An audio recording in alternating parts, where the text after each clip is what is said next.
Welcome to Starbound. My name is Veronica and I'll be your narrator today. But before we get into today's story, please check below to see if you're subscribed to our channel. It's 100% free and just allows our stories to pop up on your feed more often. Jane traced a finger along the rim of her glass, letting the subtle scrape of her hardened nail against the crystal ground her in the present moment. The brandy inside remained untouched. She'd ordered it purely to maintain appearances while she processed the events of the past few hours. Around her, Gateway Station's most exclusive lounge hummed with the measured conversations of the corporate elite, their voices barely carrying over the soft instrumental music drifting from hidden speakers. Her gray-bronze skin absorbed the warm lighting rather than reflecting it, a trait that had served her well during the infiltration. The natural armor plates along her forearms and spine remained concealed beneath the crisp lines of her business attire, indistinguishable from the latest corporate fashion. To any observer, she appeared to be exactly what her credentials claim, a senior negotiator unwinding after a long day of contract discussions. They would never suspect she spent the morning eliminating the sector's most notorious crime lord. The actual negotiation had taken place 3 floors below the official conference room, in a private chamber equipped with military-grade security. The deal had concluded with a precision blade between the 3rd and 4th vertebrae, quick, clean, and utterly silent. By the time anyone discovered the body, she would be half a sector away with her fee already transferred to a dozen unmarked accounts. A subtle shift in the room's dynamics pulled her from her thoughts. The background chatter had changed pitch, conversations adjusting to account for a new presence. Jane kept her posture relaxed as she used the glass's reflection to study the newcomer. Male, species somewhat hard to pinpoint, but definitely a soft worlder. No obvious Deathworld traits is always a mark of that. Early 30s by most standards, his charcoal suit was impeccably tailored to downplay an athletic build. He moved with usual grace for a soft worlder, each step precise without appearing calculated. Corporate security, perhaps, or one of the better-trained bodyguards. Either way, not an immediate threat to someone with her capabilities. She dismissed him from her threat assessment, returning to her contemplation of the untouched brandy. The mission was complete, but protocol demanded she maintain her cover for at least another 12 hours before departing. These post-operation periods always left her feeling hollow, hyper-aware of the elaborate facade she maintained. On her home world of Craxus 4, there would be no need for such pretense. Strength and skill were celebrated openly, not hidden beneath the layers of artificial civility. I hope I'm not interrupting your conversation with that brandy. The voice came from her left, warm with gentle humor. The soft worlder had approached without triggering her combat instincts. Impressive, if concerning. She turned, allowing a practiced smile to touch her lips. The brandy and I have reached an impasse in our negotiations, she replied, matching his tone. It refuses to drink itself. His laugh was genuine, reaching his eyes, a rich brown that reminded her of Craxian heartwood. John Martinez, he offered, gesturing to the empty seat beside her. May I? She nodded, maintaining her corporate persona. Jane Vroksha. Corporate negotiations? That obvious? He settled into the chair with fluid ease. Though I suppose this is the place for it. Security consulting keeps me traveling between stations like this one. Acquisition negotiations for me, she said, the practice lie flowing smoothly. Though I imagine our work involves similar risk assessments. Something flickered in his expression. Recognition? Before his easy smile returned. True enough. Some risks are universal, whether you're securing assets or acquiring them. Their conversation flowed with surprising ease. John possessed a sharp wit that played well against her carefully cultivated corporate sophistication. She found herself genuinely enjoying his company, even as her instincts cataloged small inconsistencies in his presentation. The way he casually positioned himself with clear sightlines to all entrances. How he used minute adjustments in his posture to maintain optimal reaction positioning despite appearing completely relaxed. A better trained individual than she'd initially assessed, certainly, but still no match for a Deathworlder. She allowed herself to relax marginally, accepting that her cover remained secure. He was likely station security or corporate enforcement, dangerous by soft world standards, but nothing that could threaten her if things went wrong. The real challenge, John was saying, his hands sketching abstract patterns in the air as he spoke, is getting people to understand that security isn't about preventing every possible threat. It's about managing acceptable risks while maintaining operational efficiency. Jane felt her smile warm with genuine appreciation. Precisely! Too many view negotiations as a zero-sum game, when the art lies in finding sustainable compromises that benefit all parties. As long as everyone's still breathing at the end, he added with a wink. Ideally, she agreed, suppressing a surge of ironic amusement. If he knew how many of her negotiations ended with precisely the opposite outcome. Their conversation continued well into the station's evening cycle. Jane found herself sharing carefully edited stories from her supposed corporate career, while John offered equally curated tales from his security work. They discovered a shared appreciation for the absurdity of bureaucratic procedures and had a similar dry humor about risk mitigation. When they finally parted ways, John's smile carried a warmth that sparked something long dormant in her chest. "I'm planetside for another few days," he said. "Perhaps we could continue this discussion over dinner tomorrow?" Jane knew she should decline. Her extraction window was closing. An attachment to a soft worlder could only complicate her carefully ordered existence. But something in his eyes, a depth of understanding she rarely encountered in her assumed role, made her hesitate. "I'd like that," she heard herself say. His smile widened, genuine pleasure mixing with something she couldn't quite identify. "Excellent. I know a quiet place in Blue Sector. Less formal than here, but the food is fantastic."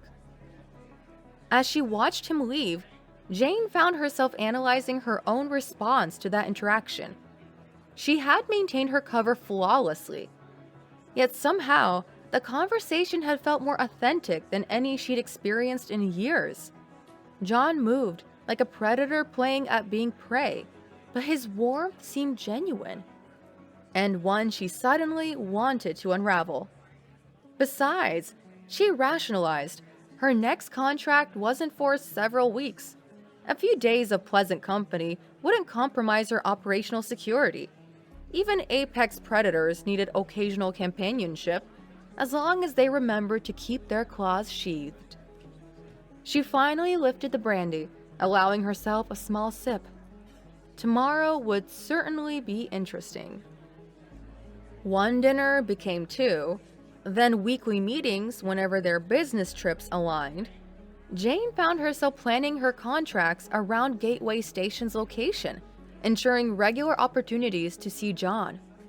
He seemed to have similar flexibility in his counseling work, though she noted he never specified exactly which corporations employed him. Their third month of dating tested her control in ways no operation ever had. They were walking through Gateway's commercial district, John telling an amusing story about a client's unrealistic security expectations when 3 station thugs blocked their path. The leader's cybernetic eye whirled as it focused on them. "Nice suit," he said to John. "Must have cost a lot. Why don't you let me try it on?" Jane felt her muscles coil instinctively, as her natural density She could snap all 3 of their spines before they registered movement.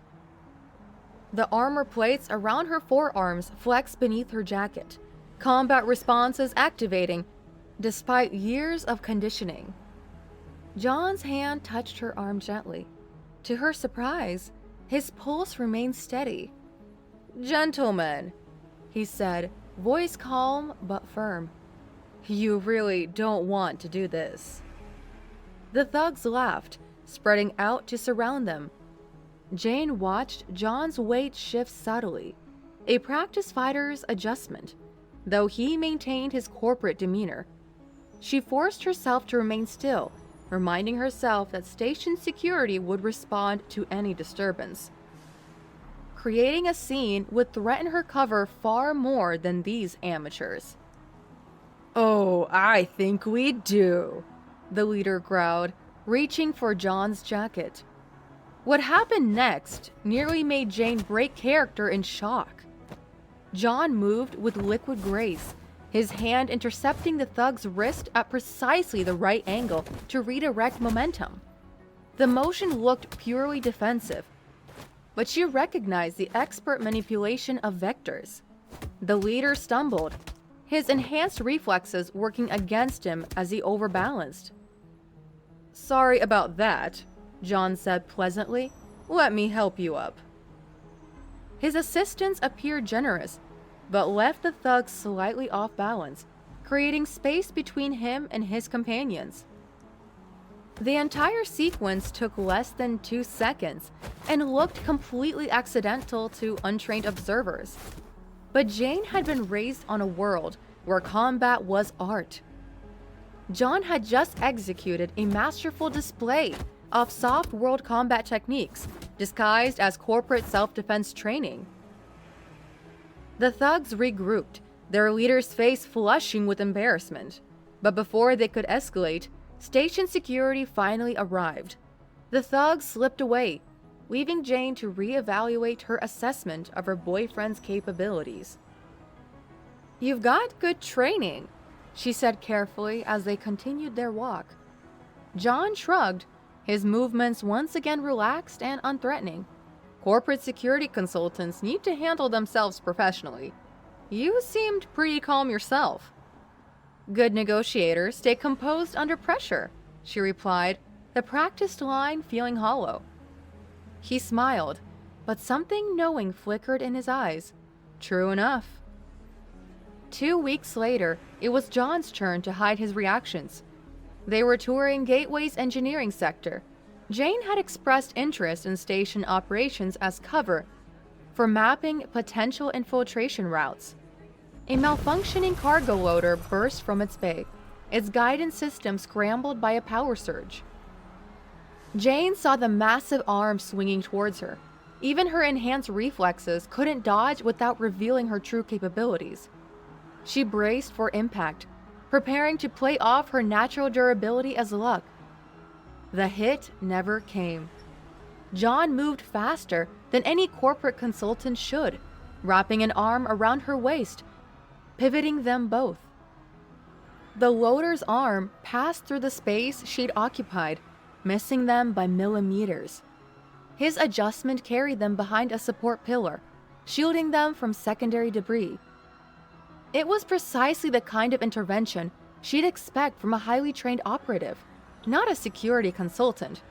But John played it off smoothly, making a show of checking her for injuries while positioning himself to watch station personnel secure the malfunctioning equipment.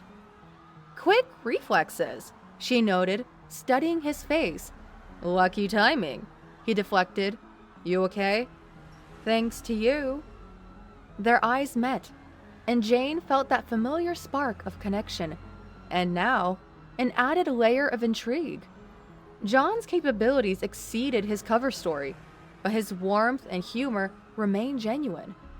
She found herself wondering if perhaps she wasn't the only one hiding behind a carefully constructed facade. The months that followed settled into a comfortable rhythm punctuated by movements of careful observation. They stayed at her apartment when John visited. his corporate efficiency extending to how he arranged his toiletries and clothing. She noted how he always kept his private bag within reach, how certain items never left his possession. She maintained similar habits with her own equipment, of course. Her weapons and specialized gear remained concealed in particular pieces of furniture disguised as ordinary items. If John noticed the sophisticated security system protecting her space, he never mentioned them.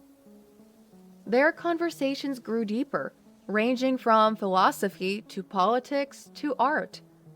Jane discovered John shared her appreciation for strategy games, though neither of them ever played to their full capabilities. They developed private jokes about risk assessment and asset management, each believing they understood the other's corporate perspective. "Sometimes," John said one evening as they watched the station's light cycle simulate sunset, "I wonder if anyone really knows anyone else. We all wear so many masks." Jane leaned against him, feeling the controlled strength in his frame. Perhaps the masks became part of who we are.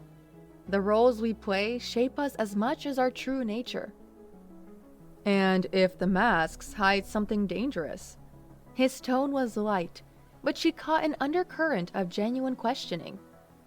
"Then perhaps finding someone who accepts both the mask and what lies beneath is the greatest victory of all." He pulled her closer, pressing a kiss on her temple. "I think you might be right about that." As their relationship deepened, Jane found herself sharing more genuine parts of herself, carefully edited, but real. She told him about growing up in a demanding environment, though she replaced Crack Size 4's brutal ecosystem with corporate pressure. He spoke of his own intensive training, framing his combat experience in terms of executive protection. Their courtship was a dance on half-truths and careful revelations, each discovering more about the other while maintaining their necessary deceptions. Yet somehow, the connection between them felt more authentic than anything Jane had experienced in years of maintaining her cover. When John proposed 6 months after their first meeting, Jane surprised herself by accepting immediately. She had long since determined he wasn't a threat to her true identity, and something in her responded to his carefully contained strength.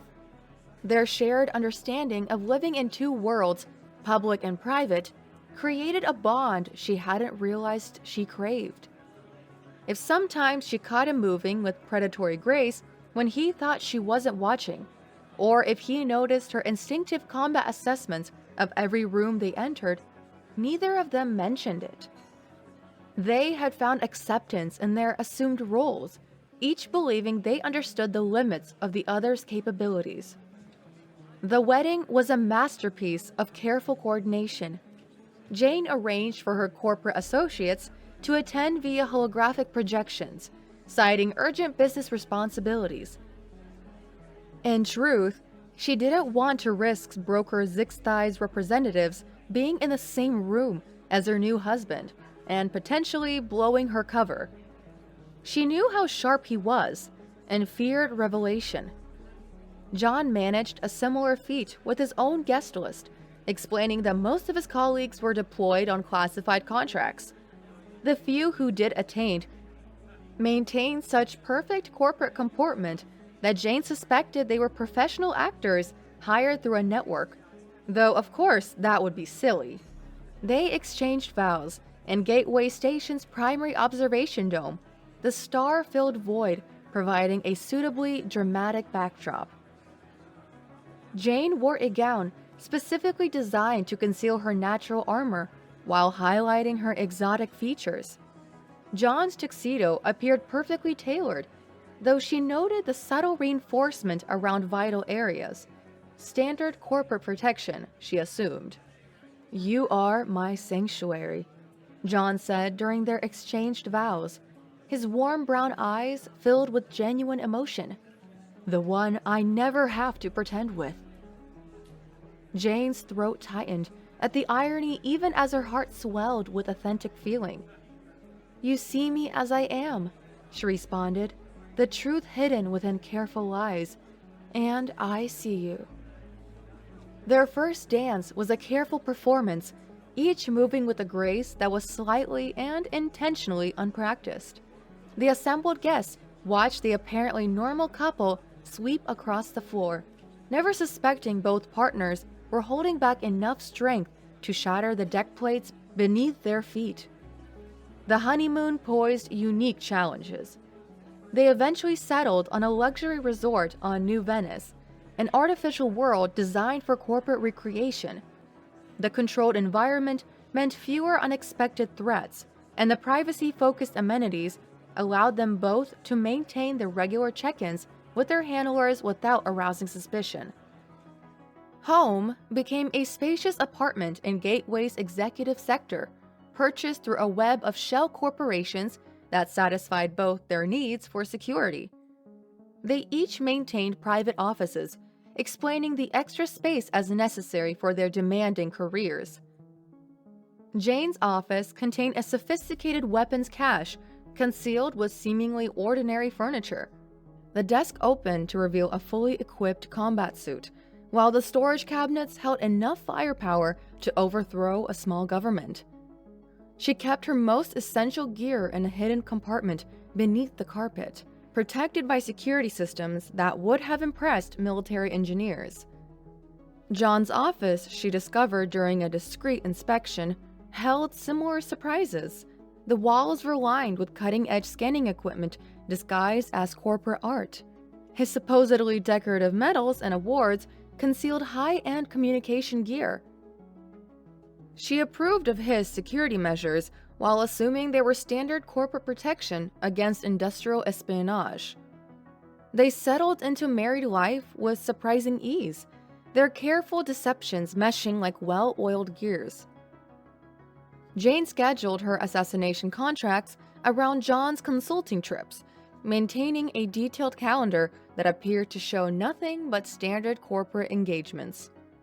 John seemed to have similar flexibility with his work, though she noted his trips often coincided with major security incidents in various sectors. "Risk assessment in New Sydney next week," he told her over breakfast one morning, scanning reports on his datapad. "Probably 3 days, unless something unexpected comes up." Jane nodded, noting how the location aligned with rumors of an impending gang war. "Acquisition meetings on Titan for me," she replied, "but I should be back before you." Neither mentioned that New Sydney's criminal underground would suffer a mysterious series of accidents that week, or that a notorious crime lord on Titan would vanish without a trace.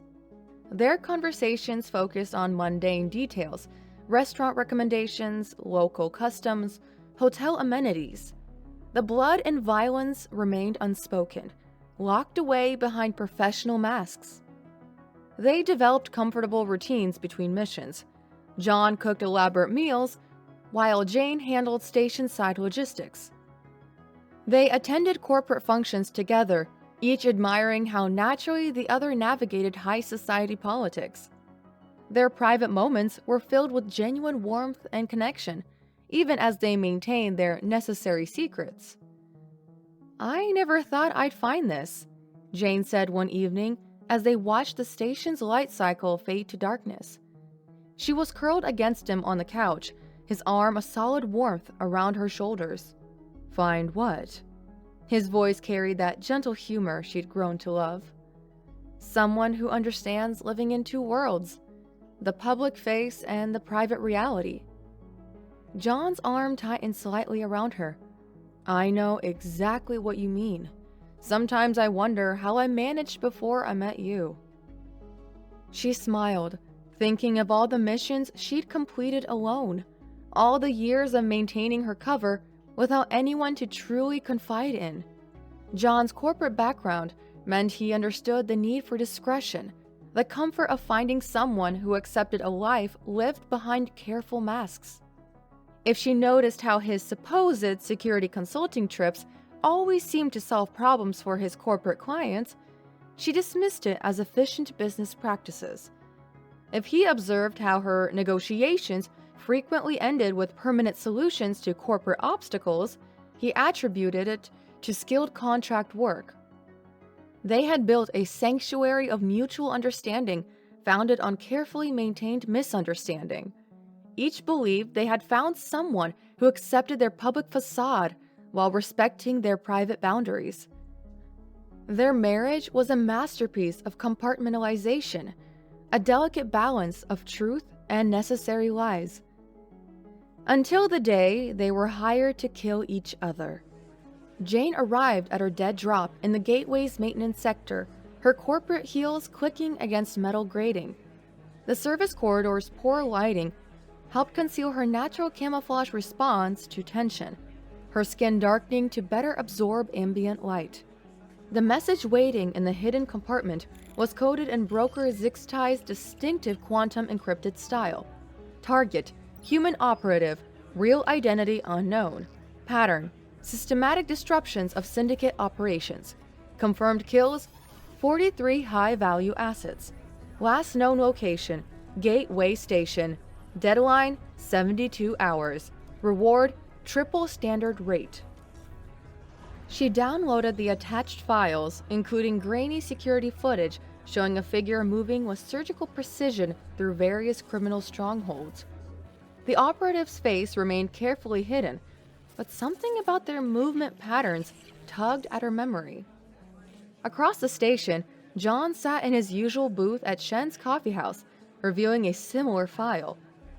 Chris Shen wiped down nearby tables with practiced nonchalance, his unassuming presence masking one of the sector's most sophisticated intelligence networks. "The client is offering 4 times standard rate," Chris murmured as she collected John's empty cup. "They're desperate to eliminate this one." John studied the footage of his target, an alien assassin who had systematically dismantled several major criminal organizations. Their species was unknown, but their efficiency was undeniable. He found himself admiring their technique, even as he analyzed it for weaknesses. "Pattern analysis suggests they're station-based," Chris continued, "probably maintaining a cover identity in the corporate sector. The timing of their hits correlates with major business events. They're hiding their movements behind legitimate travel." John noting how the assassin's kills aligned perfectly with Jane's business trips. The thought came unbidden, and he immediately dismissed it. His wife was a skilled negotiator, nothing more. This was just paranoia born from years of operational planning. But once planted, the seed of suspicion grew roots. Jane spent the evening correlating data on her private terminal, comparing the operative's known movements against station logs. The pattern was elegant, using corporate security consulting as cover for systematic elimination of criminal elements. Their confirmed operations lined up with major corporate renovations and security updates, suggesting someone with access to... She closed the files, rubbing her temples. She was seeing patterns where none existed, drawing connections that said more about her own paranoia than reality. John was a corporate consultant who happened to be good at his job, nothing more. Still, she found herself paying closer attention during dinner. The way he handled his knife, perfect grip for both eating and fighting. How he always positioned himself with clear sightlines to all entrances. Little details she's attributed to corporate security training, but which might indicate something far more lethal. "Interesting day?" John asked, refilling her wine glass with his usual smooth precision. "The usual corporate politics," she replied, watching how naturally he maintained awareness of his surroundings while appearing completely relaxed. Though there are rumors of major changes coming to the sector, several key players might be stepping down soon. "Sounds familiar. My clients have been nervous lately. A lot of security concerns after those recent accidents in the criminal sectors." Their eyes met briefly. Jane noted the careful intelligence in his gaze, the way he processed information with tactical efficiency. John observed how she used casual movements to maintain optimal combat positioning, even at their own dinner table. Both remembered their early dating days with new perspective. The thugs in the commerce sector. Had John's defense really been corporate training? The cargo loader incident. Was Jane's calm acceptance of near-death typical for a civilian? They maintained their usual evening routine, each hyper-aware of the other's movements. Jane took extra time in the shower, using the noise cover to update her combat gear. John spent longer than usual reviewing corporate reports, actually analyzing his wife's supposed business travel against known assassinations. "Early meeting tomorrow," Jane said as they prepared for bed. "Might need to travel for a few days." John nodded, noting how smoothly she checked her corporate bag's hidden compartments. "Similar situation here. Probably won't be back until next week." They exchanged a gentle kiss goodnight, each cataloging the other's micro-expressions for the signs of deception. Their bedroom's darkness concealed Jane's combat-enhanced vision as she watched John perform his nightly security check. It also hid how John cybernetically augmented hearing tracked Jane's breathing patterns for signs of sleep. Neither slept much that night. The next morning, they departed separately for their meetings. Jane headed to her private office in Gateway's financial sector, establishing her corporate alibi before accessing her real intelligence networks. John visited 3 different corporate clients, building a plausible consultation schedule while his actual search programs ran through secure channels. The evidence mounted throughout the day. Jane discovered that every major corporation that hired John for security consulting had experienced convenient accidents, eliminating their criminal competitors. John found that Jane's successful negotiations correlated perfectly with a string of untraceable assassinations. "Run it again," Jane subvocalized in her quantum computer, studying the probability matrices. The pattern was undeniable. She had been sleeping with her target for months. "Confirmation at 99.8%, Chris reported through John's encrypted comlink. "Your wife is the assassin we're looking for." They each spent hours verifying, double-checking, searching for any other explanation. But the truth became increasingly clear. They had both maintained perfect covers, finding acceptance in a marriage built on mutual deception. Now that carefully constructed life is balanced on a knife's edge. The contracts had to be fulfilled within 72 hours. The clock was ticking. Their elaborate dance of secrets and lies was about to explode into something far more dangerous than either of them had anticipated. The private terminal in Jane's office displayed an intricate web of data streams as she worked through encrypted backdoors into various intelligence networks. Her natural armor plates flexed unconsciously as she uncovered each new piece of evidence about her husband's activities. John's security consulting business existed on paper, complete with corporate registrations and tax records, but digging deeper revealed an elegant construct of shell companies and false documentation. The contracts themselves were genuine enough. Major corporations really did hire him for security work. They just didn't know that their consultant was systematically eliminating their criminal competition. She traced financial records through dozens of hidden accounts, following the money trail from successful security operations. Each corporate client who hired John ended up mysteriously free of criminal interference. Their rivals suffered convenient accidents, their operations dismantled with surgical precision. The pattern was beautiful in its complexity. John used legitimate security upgrades as cover for infiltration. Corporate renovations provided perfect opportunities to access restricted areas. Even his consultation meetings doubled as reconnaissance, allowing him to map security systems he would later neutralize. A sound from the outer office made her scales tighten reflexively before she recognized the cleaning drone's familiar movement pattern. She had swept the office for surveillance devices that morning, but paranoia was a survival trait on Craxus 4. Meanwhile, John sat in his usual booth at Shen's, reviewing footage from 100 different security feeds. The coffee house's unassuming exterior concealed quantum computers capable of processing massive data streams.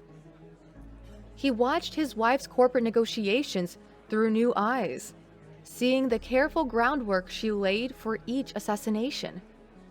Jane's negotiation style was unique.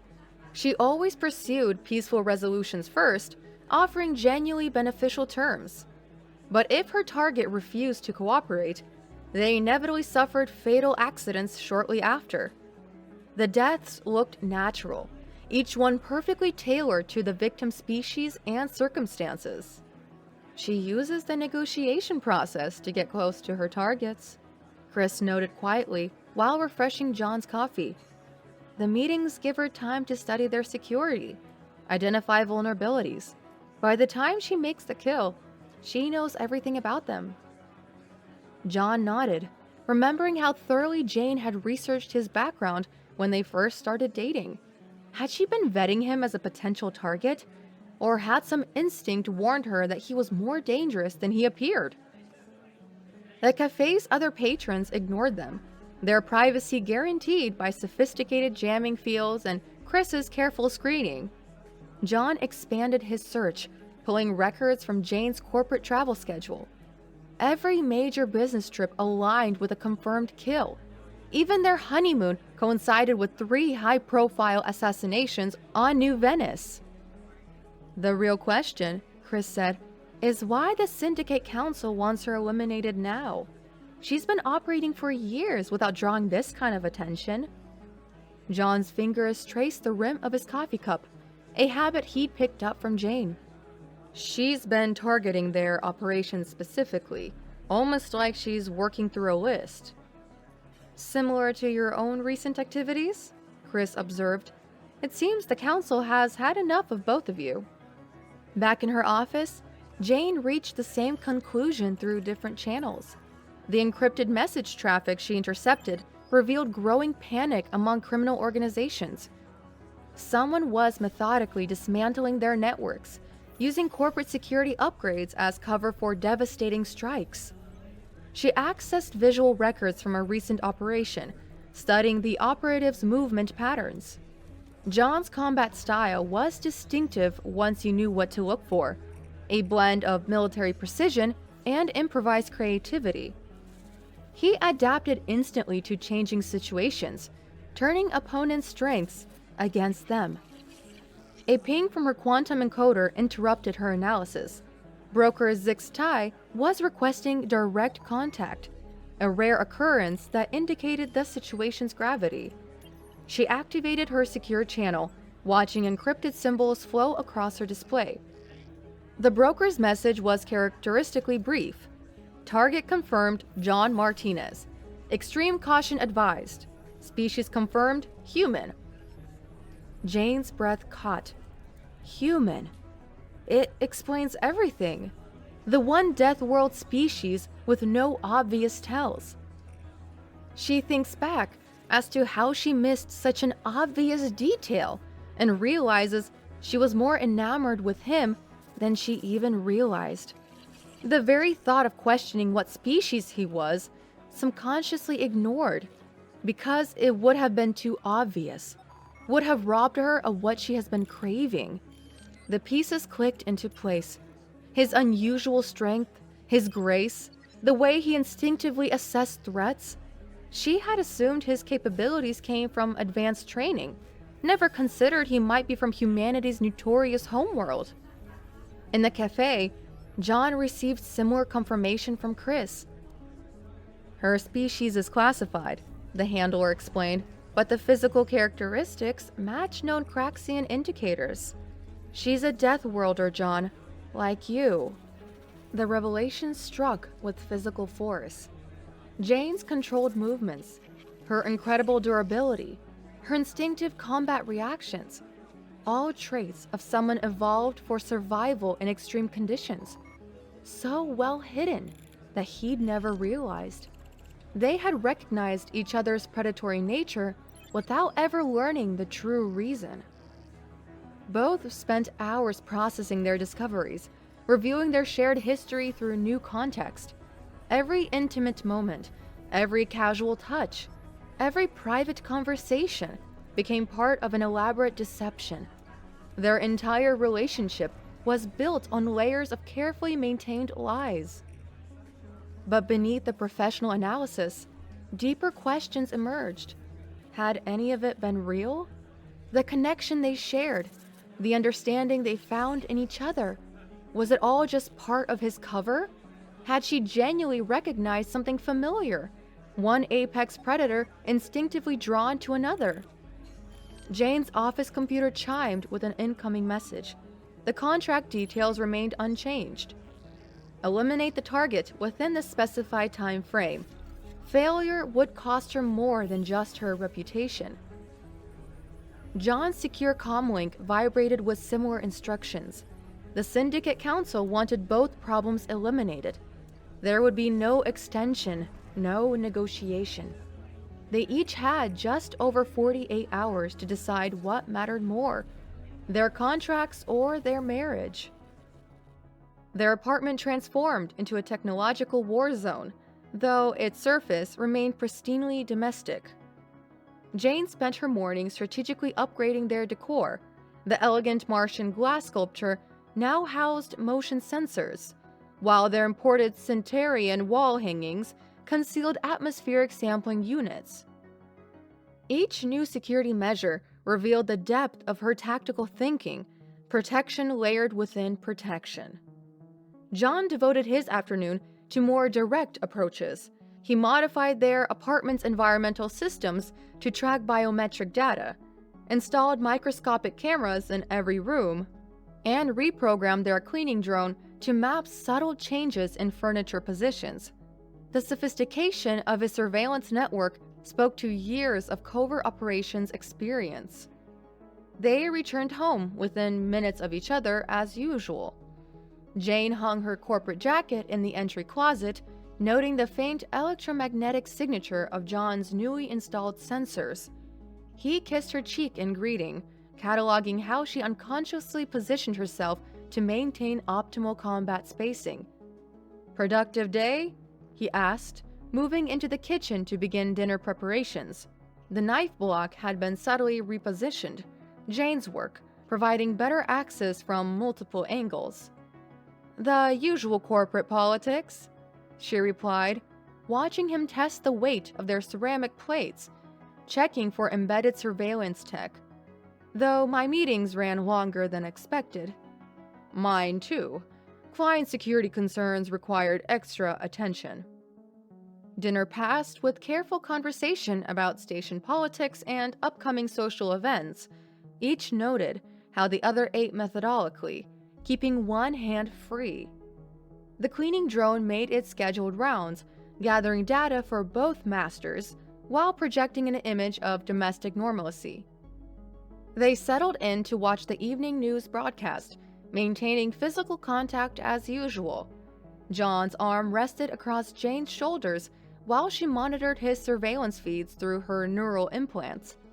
He tracked her motion sensors' blind spots, mentally mapping potential escape routes. Their bedroom became a study in tactical positioning. Jane arranged the pillows to provide cover while still appearing decorative. John adjusted their sleeping positions to account for optimal reaction time.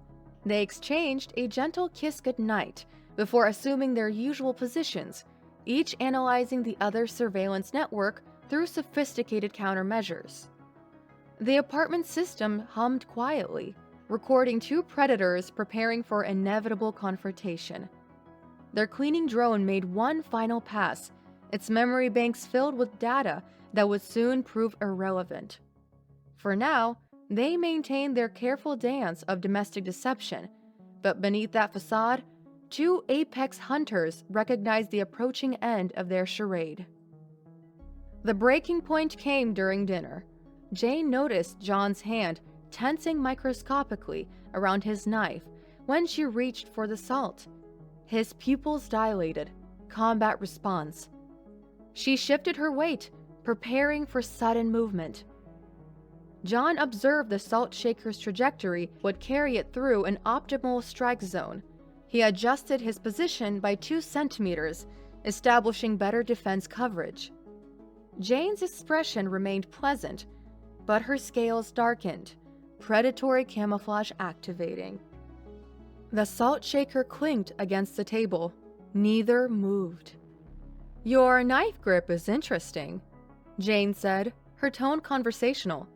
"Not standard corporate defense training." "Your scales don't usually shift color at the dinner table," John replied. "Must be the lighting." Their eyes met across the table. 20 years of professional training crystallized into perfect stillness. Jane moved first, launching the salt shaker at John's face while vaulting backward. He deflected it with his knife hand while flipping the table with his left.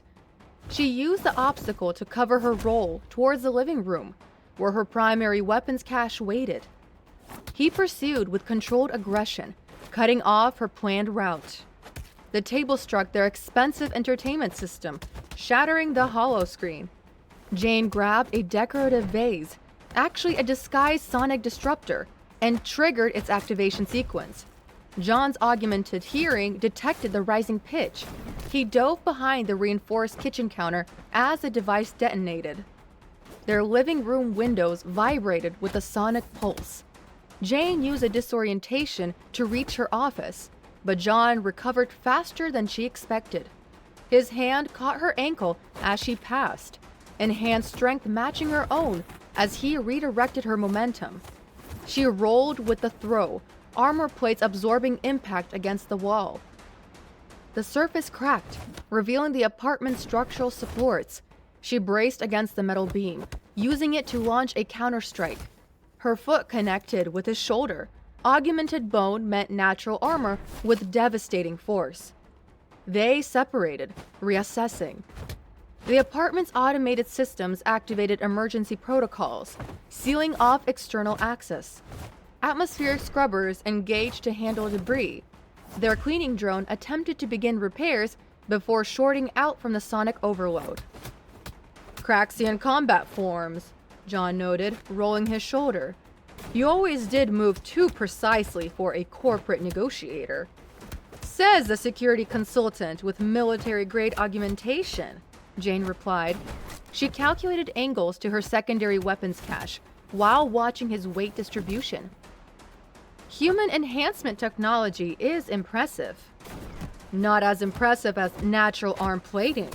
He gestured to where her business attire had torn, revealing the metallic sheen of her scales. "Though I suppose that explains why you never got hurt while we spared." "You were holding back too." She allowed herself a small smile. "All those practice fights, and we never showed our real capabilities." "Speaking of real capabilities," John's hand moved with transhuman speed, drawing a concealed pistol from beneath the kitchen counter. Jane's response was equally swift.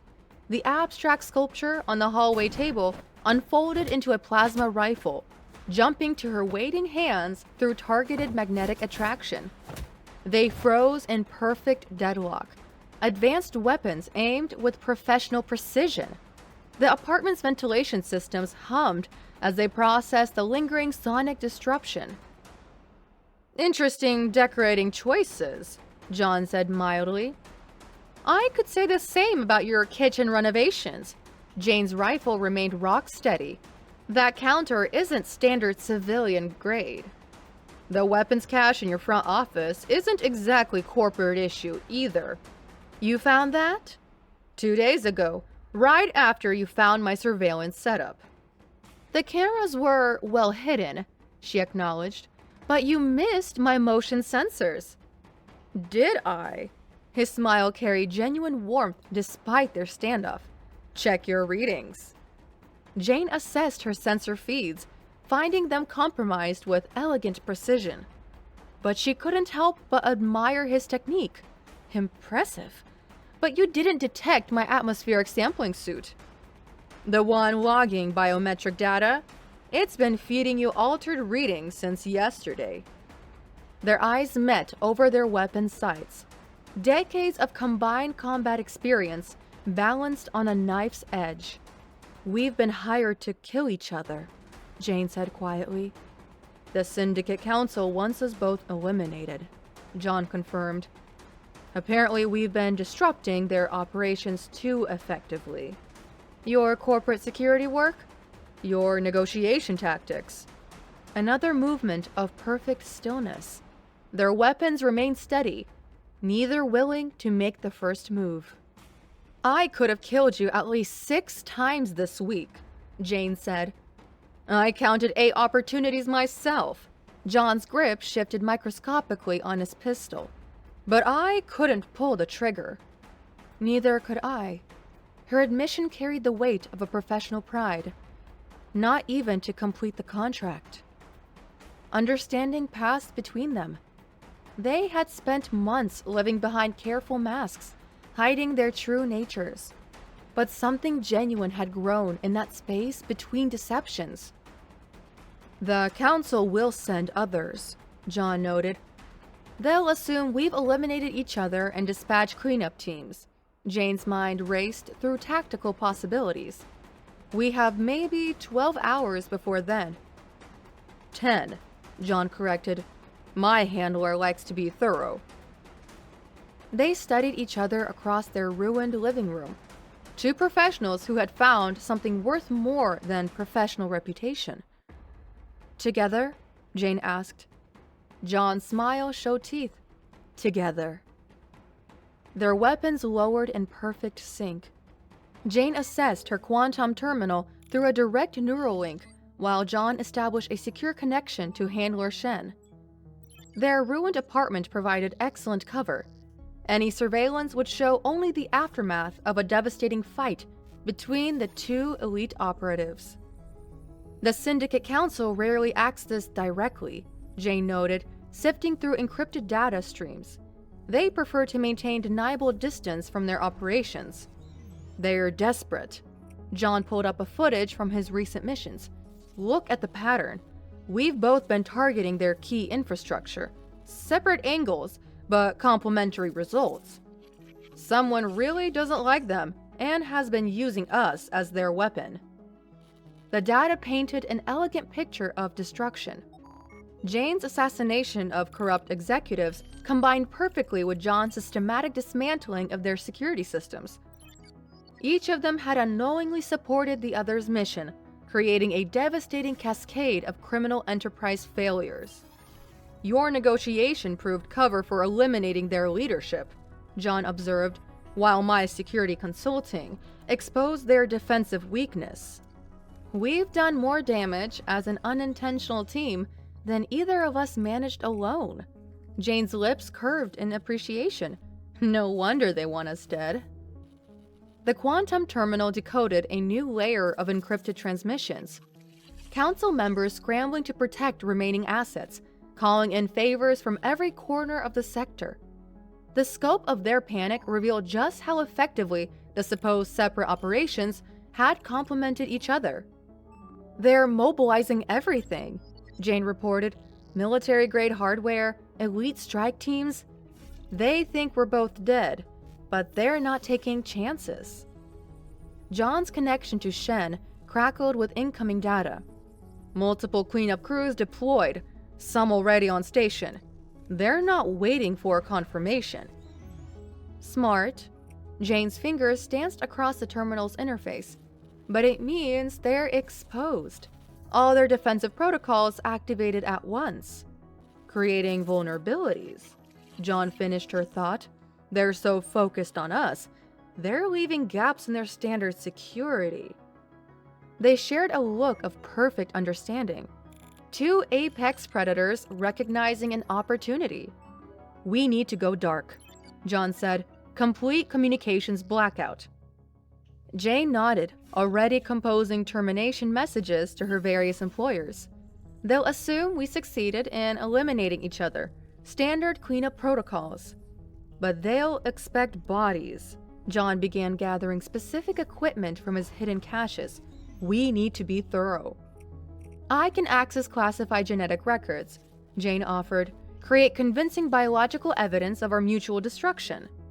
While they're processing that, we'll have freedom to move. John's augmented vision analyzed structural blueprints. The station's maintenance sectors have minimal surveillance.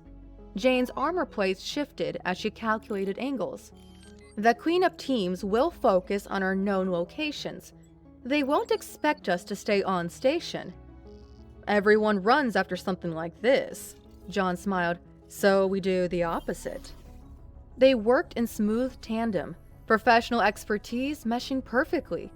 Jane's assassination protocols combined with John's infiltration experience to create a masterpiece of misdirection. They planted evidence of a catastrophic battle, their supposed deaths made convincing by intimate knowledge of each other's capabilities. The Council will detect forgery, Jane noted as she finalized the genetic traces. They're expecting forgery, John corrected, from one of us trying to fake our death, not both of us working together. The plan took shape with lethal elegance. Their combined knowledge of criminal operations provided a comprehensive map of Council activities. Every security measure, every contingency, every possibility had been analyzed by one or both of them during their separate missions. Once the teams are sent, we'll have 6 hours before they finally realize, John estimated. 4, Jane countered. Broker Zixtai is more efficient than that. Then we'll be efficient too. John's hand found hers, squeezing gently. Partners? Jane's grip matched his strength precisely. Partners. They moved through the apartment with practiced coordination, gathering essential gear while arranging evidence of their mutual destruction. Each piece of surveillance technology became part of their deception. Ghost signals and false readings that would keep cleanup teams chasing shadows. The cleaning drone made one final pass, gathering DNA samples that would soon be discovered by Council investigators. Their sophisticated security systems recorded the aftermath of a battle that never truly ended, telling the story of 2 elite operatives who died fighting. In reality, those operatives slipped into Gateway's maintenance tunnels, their movements masked by perfectly timed system fluctuations. Years of separate experience combined into something new. 2 apex hunters hunting together. The Council had created the situation by trying to eliminate them both. Now they would learn the true cost of threatening a Deathworld partnership.